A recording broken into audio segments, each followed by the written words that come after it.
आणि आता महत्त्वाच्या बातम्यांचा वेगवान आढावा आपण घेऊया स्पीड न्यूज मध्ये। राज्यामध्ये भविष्यात मोठे उद्योग येणार असून तरुणांना रोजगारांच्या अनेक संधी उपलब्ध होतील असं वक्तव्य मुख्यमंत्री एकनाथ शिंदेंनी केलंय। युती सरकारच्या निर्णयांमुळे विरोधकांची चिंता वाढली असं म्हणत त्यांनी उद्धव ठाकरेंना टोलाही लगावला। एअरबससाठीच्या प्रकल्पाच्या प्रयत्नांचा पुरावा द्या असं थेट आव्हान भाजपचे नेते आशिष शेलार यांनी विरोधकांना दिलंय। दरम्यान मुंबईत नोव्हेंबरमध्ये भाजपची जागर यात्रा निघणार असल्याचंही त्यांनी सांगितलं। एअरबस आणि वेदांता फॉक्सकॉन प्रकल्प राज्याबाहेर गेल्यानं विरोधकांकडून राज्य सरकारवर टीका होतीये। यावरून भाजपचे आमदार राम कदम यांनी विरोधकांवर निशाणा साधलाय। प्रकल्प बाहेर गेल्याची ओरड करणाऱ्या विरोधकांची नार्को टेस्ट करावी अशी मागणी राम कदम यांनी केली आहे।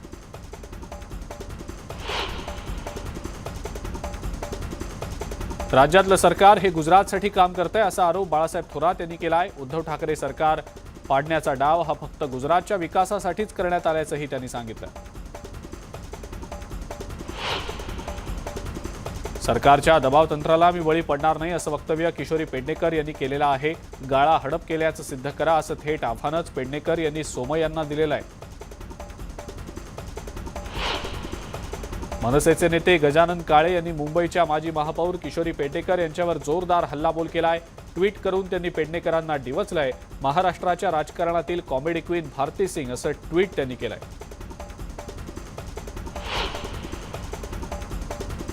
आदित्य ठाकरे आज दुपारी 3 वाजता पत्रकार परिषद घेणार आहेत। शिवसेना भवनात ही पत्रकार परिषद होणार असून यावेळेला माजी उद्योग मंत्री सुभाष देसाई आणि विधान परिषदेचे विरोधी पक्षनेते अंबादास दानवे उपस्थित असतील।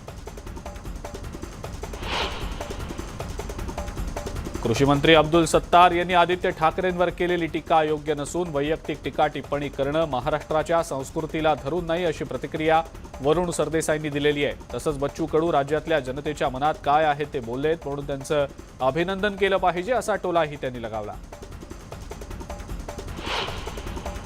पेण अर्बन बँकेच्या गुंतवणूकदारांना ठेवीदारांना न्याय देण्यासाठी आपले प्रयत्न सुरू असल्याचं वक्तव्य किरीट सोमय्या यांनी केलंय। बँकेच्या ठेवीदारांना न्याय लवकरच मिळेल असा विश्वास देखील त्यांनी व्यक्त केलाय।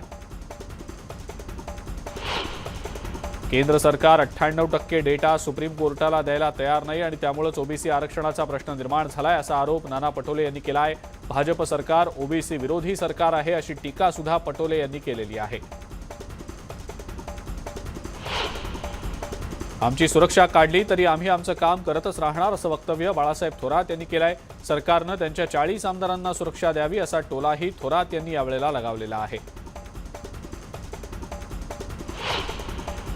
माजी मंत्र्यांची सुरक्षा काढण्याच्या निर्णयावर नाना पटोलेंनी प्रतिक्रिया दिली आहे। महाविकास आघाडीच्या नेत्यांची सुरक्षा व्यवस्था काढणं हा राज्य सरकारचा निर्णय असून आमच्या सुरक्षेची जबाबदारी सरकारचीच आहे असं वक्तव्य पटोलेंनी केलंय।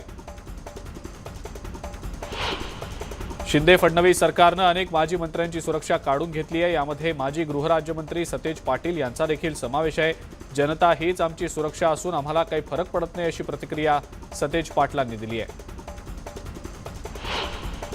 निधी वाटप करताना मोठ्या महानगरपालिकांना जास्त आणि लहान महानगरपालिकांना कमी निधी देण्याची पद्धत योग्य नसल्याची टीका माजी मंत्री अशोक चव्हाण यांनी केली आहे। त्यामुळे सरकारनं समान निधी वाटप करण्याची मागणी त्यांनी केली आहे।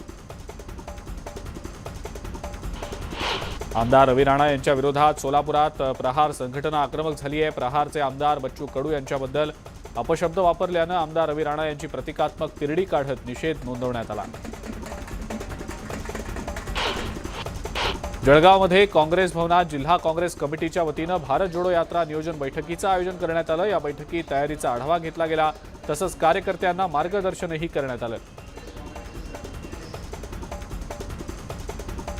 राहुल गांधींची भारत जोडो यात्रा सुरू असून शेगावमध्ये त्यांची शेवटची सभा होणार आहे। त्यामुळे काँग्रेसकडून त्याची जोरदार तयारी सुरू आहे। या पार्श्वभूमीवर माजी मंत्री यशोमती ठाकूर यांनी भारत जोडो यात्रेच्या मार्गाची पाहणी केली आहे।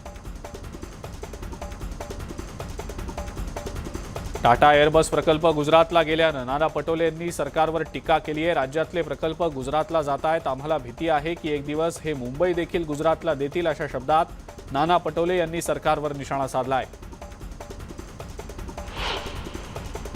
टाटा एअरबस प्रकल्प गुजरातला गेल्याच्या निषेधार्थ धुळ्यामध्ये शिवसेना उद्धव बाळासाहेब ठाकरे पक्षाच्या वतीनं आंदोलन करण्यात आलं। यावेळेला प्रतिकात्मक खोके दाखवत सरकारचा जाहीर निषेध करण्यात आला। महाराष्ट्रातल्या भूमिपुत्रांवर अन्याय झाला असं म्हणत सरकारच्या विरोधात घोषणाबाजी करण्यात आली आहे। खडसेंचे कारनामे पेनड्राईव्हच्या माध्यमातून महाराष्ट्रात समोर आले असून त्यांच्यासारख्या ज्येष्ठ नेत्यांनी अशी भाषा वापरणं योग्य नाही अशी टीका मंत्री गिरीश महाजन यांनी केली आहे। सगळ्या गोष्टी समोर येऊ द्या असा टोला देखील त्यांनी लगावलाय। धुळे जिल्हाधिकारी कार्यालयात पालकमंत्री गिरीश महाजन यांच्या अध्यक्षतेखाली जिल्हा नियोजन समितीची बैठक झाली। यावेळेला जिल्ह्यातली गुंडगिरी आणि लँड माफियांची मुजोरी मोडीत काढा अशा सूचना यावेळेला गिरीश महाजन यांनी पोलिसांना दिलेल्या आहेत। उस्मानाबादमध्ये बंदला हिंसक वळण लागलं। उस्मानाबादमध्ये 3 ते 4 एसटी बसेसची तोडफोड करण्यात आलेली आहे। आमदार कैलास पाटील यांचं गेल्या 6 दिवसांपासून आमरण उपोषण सुरू आहे। त्यांच्या समर्थनार्थ बंदची हाक देण्यात आलेली होती।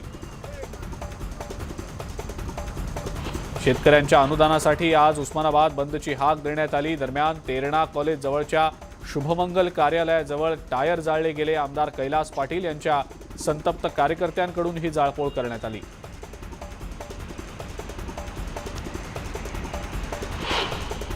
उस्मानाबादमध्ये शिवसेना उद्धव बाळासाहेब ठाकरे पक्षाच्या कार्यकर्त्यांकडून बाईक रॅली काढण्यात आली। आमदार कैलास पाटील यांच्या आंदोलनाला पाठिंबा म्हणून कार्यकर्त्यांनी ही रॅली काढली आहे।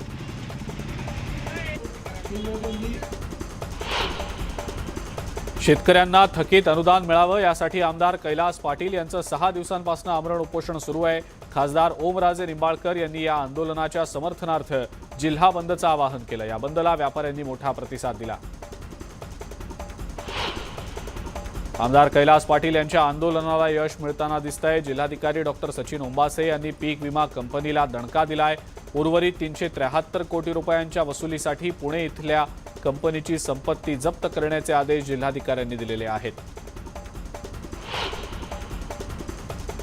कोल्हापुरात ऊसाचा प्रश्न पुन्हा एकदा पेटताना दिसतोय। ऊस दराच्या मागणीसाठी आज शिरोळ तालुका बंदची हाक देण्यात आलेली आहे। दर निश्चितीशिवाय ऊस वाहतूक करू देणार नाही असा इशारा संघटनांनी दिलेला आहे। राज्यामध्ये जवळपास 12,000हून जास्त प्राध्यापकांची पदं रिक्त आहेत। ही पदं तातडीनं भरण्याची मागणी केली जाते आणि याच पार्श्वभूमीवर नेट सेट पीएचडी धारक संघर्ष समितीनं पदयात्रा काढलेली आहे। 100% प्राध्यापक भरती करा, समान काम समान वेतन धोरण राबवा अशी मागणी यावेळी करण्यात आली आहे। शिवसेना उद्धव बाळासाहेब ठाकरे पक्षाच्या कार्यकर्त्यांनी बिद्री इथं रास्ता रोको आंदोलन केलं। ओला दुष्काळ जाहीर करून हेक्टरी 50,000 रुपये नुकसान भरपाई द्या, अन्यथा मंत्र्यांना रस्त्यावर फिरू देणार नाही असा इशारा आंदोलकांनी दिलाय। शेगाव रेल्वे स्थानकाचं संत गजानन महाराज रेल्वे स्थानक असं नामकरण व्हावं यासाठी प्रयत्न करणार असल्याचं वक्तव्य खासदार अनिल बोंडे यांनी केलंय। रेल्वे मंत्री अश्विनी वैष्णव आणि रेल्वे राज्यमंत्री रावसाहेब दानवे यांच्याकडे या संदर्भात मागणी करणार असल्याचंही बोंडेंनी सांगितलं। एसटी महामंडळानं दिवाळीच्या निमित्तानं सुरू केलेल्या जादा बसेस सेवेमुळे एसटी महामंडळाला याचा फायदा झालाय। औरंगाबाद विभागात 468 बस धावत असून एसटीला 8 दिवसात 6 कोटींचं उत्पन्न मिळालंय। चलनी नोटांवर पुण्यश्लोक अहिल्यादेवी होळकर यांचा फोटो छापा अशी मागणी यशवंत सेनेकडून करण्यात आली आहे। अहिल्यादेवींचा फोटो न छापल्यास देशभर आंदोलन करू असा इशारा यशवंत सेनेचे प्रदेशाध्यक्ष बाळासाहेब दोडताले यांनी दिलेला आहे। नांदेडमधल्या नायगाव तालुक्यातल्या गडगा इथं ग्रामस्थांना ऐन हिवाळ्यात पाण्यासाठी भटकंती करावी लागतेय। जवळपास 2.25 कोटी रुपये पाणी पुरवठा योजनेसाठी खर्च होऊन सुद्धा गावकऱ्यांना पाणी मिळत नाहीये आणि त्यामुळे प्रशासनानं आता याकडे लक्ष द्यावं अशी मागणी नागरिक करतायत। मालेगाव, मनमाड आणि येवल्यासह नाशिकच्या ग्रामीण भागात टोमॅटोच्या दरांमध्ये मोठी घसरण झाली आहे। टोमॅटोला 2 ते 3 रुपये प्रति किलो इतका दर मिळतोय। त्यात वाहतुकीचा खर्च देखील निघत नसल्यानं शेतकऱ्यांनी टोमॅटो रस्त्यावर फेकून दिलेत।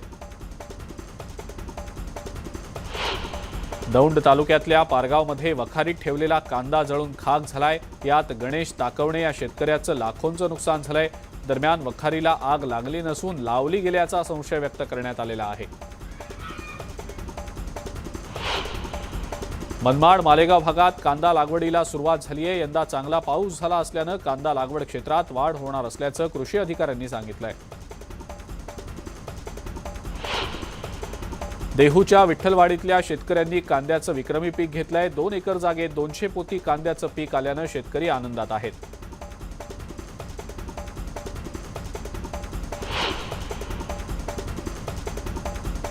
यवतमाळच्या महागाव तालुक्यातल्या बाजारपेठेत सोयाबीनची आवक वाढली आहे। शेतकऱ्यांनी सोयाबीन विक्रीसाठी बाजारात आणले असून सोयाबीनमध्ये मॉइश्चरचं प्रमाण जास्त असल्याचं कारण सांगत शेतकऱ्यांना सोयाबीनचा दर कमी मिळतोय, त्यामुळे व्यापाऱ्यांकडून आपली दिशाभूल होत असल्याचा आरोप शेतकरी करतायत। मावळमध्ये गहू लागवडीची लगबग सुरू झालेली आहे। यंदाचा हंगाम आणि हवामान गव्हाच्या शेतीसाठी अनुकूल असल्यानं चांगलं पीक येईल अशी आशा शेतकरी आणि कृषी विभागाकडून व्यक्त होतीये। मावळमध्ये पावसानं विश्रांती घेतल्यानं भात कापणीच्या कामांना वेग आलाय। वेळेची बचत व्हावी यासाठी यंत्रांचा वापर करत भात कापणी होतीये। पवन मावळामध्ये सुद्धा इंद्रायणी भात काढणीची कामं वेगानं सुरू असल्याचं पाहायला मिळतंय। गोंदियामध्ये 62,000 शेतकऱ्यांनी धान विक्रीसाठी नोंदणी केली आहे। धानाची विक्री करण्यासाठी ऑनलाईन पोर्टलवर नोंदणी करणं अनिवार्य आहे, त्यामुळे अजून मोठ्या प्रमाणात शेतकऱ्यांची नोंदणी शिल्लक असल्यानं नोंदणीसाठी 10 नोव्हेंबरपर्यंत मुदतवाढ दिली गेली आहे।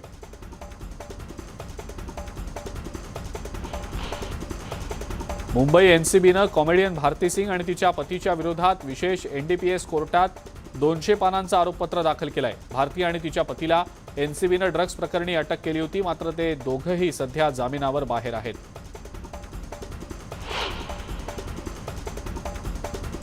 नवी मुंबईतल्या रबाळेमध्ये क्षुल्लक कारणावरून झालेल्या हाणामारीमध्ये एकाचा मृत्यू झालाय। दुकानात ताडी पिण्यासाठी बसलेल्या एकानं मोठ्यानं आवाज केला म्हणून त्याच्या शेजारच्यानं त्याला लाथाबुक्क्यांनी मारहाण केली आहे। यामध्ये शरद उतेकर याचा मृत्यू झाला असून या प्रकरणी आरोपी सोनू पांडे याला अटक करण्यात आली आहे।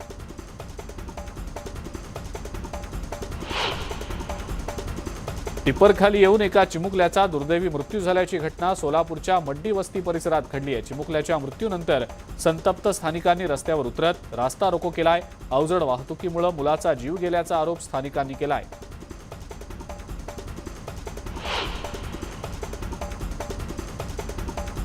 बीडच्या हाजीपूर गावातल्या सुरेश उगले या ऊसतोड मजुराचा पाण्यात बुडून दुर्दैवी मृत्यू झालाय। हा मजूर साताऱ्यात कामानिमित्त गेला असता बंधाऱ्यावरनं पाय घसरून पडल्यानं त्याचा मृत्यू झाला।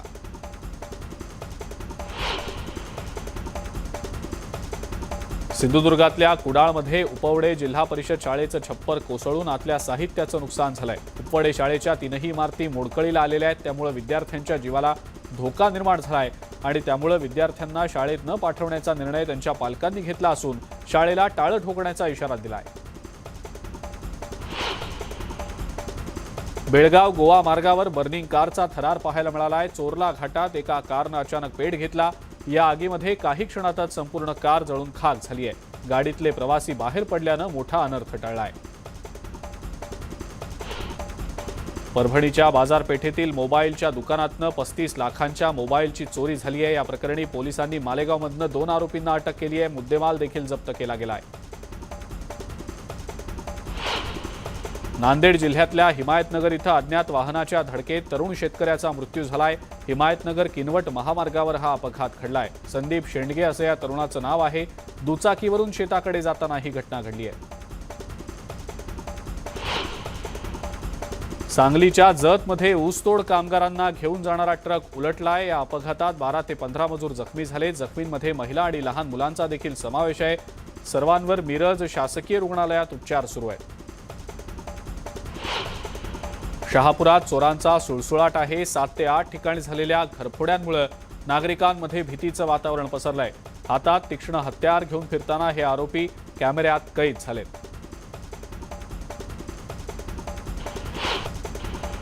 गडचिरोलीतल्या सिरोंचा तालुक्यात भूकंपाचे सौम्य धक्के बसलेत। भूकंपाची तीव्रता 3.8 रिश्टर स्केल इतकी असून यामुळे नागरिकांमध्ये भीती पसरली आहे।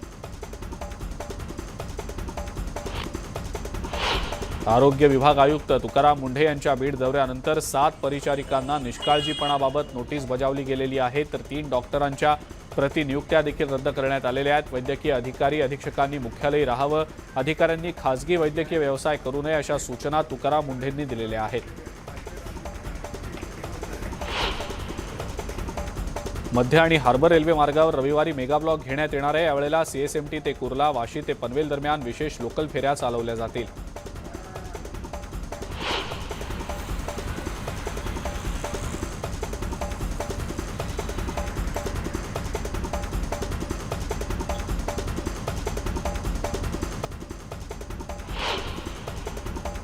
दिवाळीच्या सुट्ट्यांमुळे पर्यटकांनी पंढरपूर शहरात मोठी गर्दी केली आहे। अनेक भाविक विठुरायाच्या दर्शनासाठी पंढरपुरात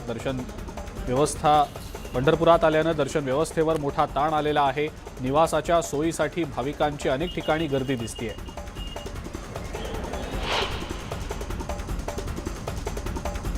राष्ट्रीय एकता दिनाच्या निमित्तानं केंद्रीय राखीव पोलीस दलाकडून सायकल रॅलीचं आयोजन करण्यात आलं। हिंगणा रोड ते अंबाझरी इथल्या स्वामी विवेकानंद स्मारकापर्यंत सायकल रॅली काढण्यात आली। यावेळेला सरदार वल्लभभाई पटेल यांच्या योगदानाविषयी जनजागृती करण्यात आली आहे। दिवाळीच्या सुट्टीनिमित्त रत्नागिरीच्या दापोलीमध्ये समुद्र किनाऱ्यावर पर्यटकांची मोठी गर्दी झाल्याचं दिसतंय। शाळांना सुट्ट्या असल्यामुळे अनेक जण संपूर्ण कुटुंबासह समुद्र किनाऱ्यावर येत आनंद लुटतायत।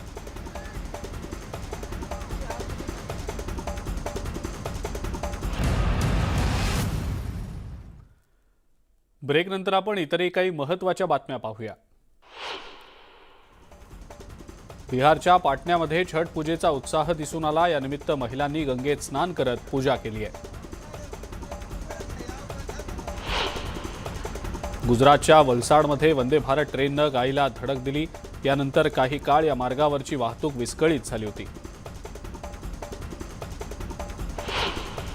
गुजरातच्या केवडिया इथं परदेशी कलाकारांनी रामायण सादर केलं। त्रिनिदाद, टोबॅगो, फिजी, मलेशिया आणि श्रीलंका इथली सांस्कृतिक मंडळं 6व्या आंतरराष्ट्रीय रामायण महोत्सवात रामायण सादर करण्यासाठी केवडिया इथं दाखल झालेली आहेत। प्रेक्षकांनी सुद्धा याला भरभरून प्रतिसाद दिलाय।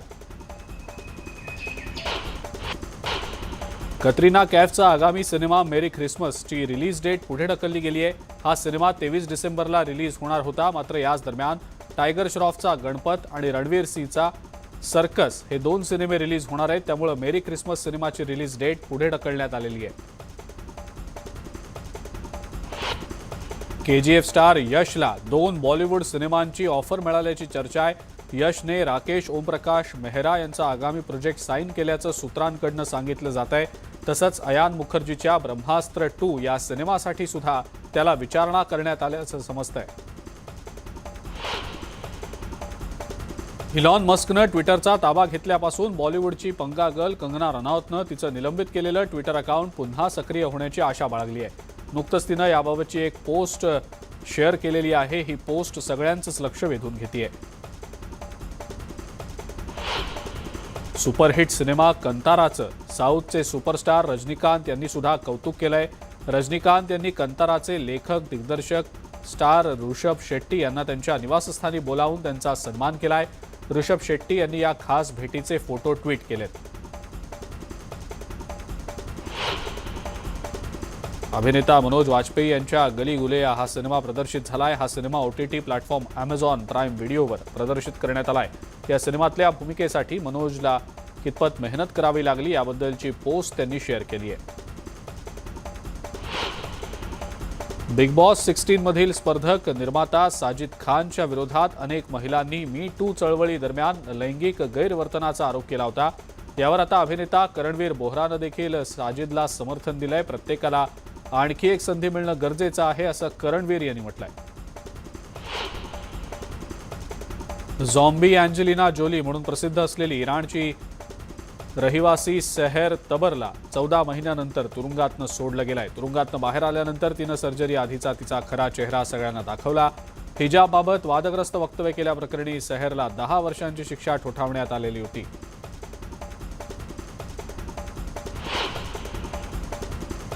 आणि या सगळ्या महत्त्वाच्या बातम्यांसोबतच स्पीड न्यूजमध्ये वेळ झाली इथंच थांबण्याची। ताज्या बातम्या आणि अपडेट्ससाठी बघत राहा फक्त न्यूज 18 लोकमत।